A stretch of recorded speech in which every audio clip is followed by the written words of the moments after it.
La matinale d'Europe 1. Nikos Aliagas. À l'heure de l'édito éco de Nicolas Barré, Nikos. Nicolas Barré, le directeur de la rédaction du journal Les Échos. Mais qu'est-ce qui se passe en Allemagne, Nicolas? La croissance a été négative au dernier trimestre.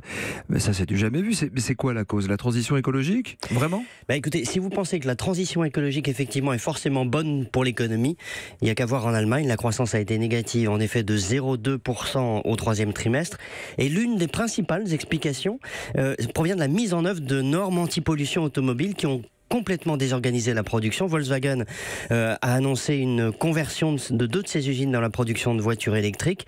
Mais le DRH de Volkswagen a prévenu hier, je le cite, la fabrication des voitures électriques nécessite moins de tâches et donc moins d'emplois.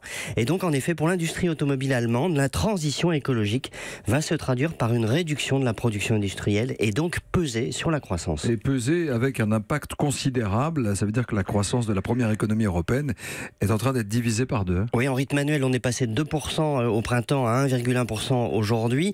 L'autre raison de ce ralentissement, ce sont les tensions commerciales, notamment avec les États-Unis. Les exportations allemandes marquent le pas. D'ailleurs, on voit la même chose au Japon qui vient d'annoncer, là ce matin, une croissance négative de 0,3% au troisième trimestre. Les Allemands, eux, craignent des représailles de Trump sur le cœur de l'industrie allemande, donc l'automobile, dont les 3/4 de la production est exportée.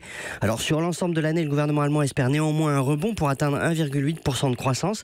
Mais enfin, le patronat de l'industrie, lui, est plus inquiet. Le risque de récession n'est pas totalement exclu. En Allemagne, quand l'économie s'enrhume, toute l'économie souffre.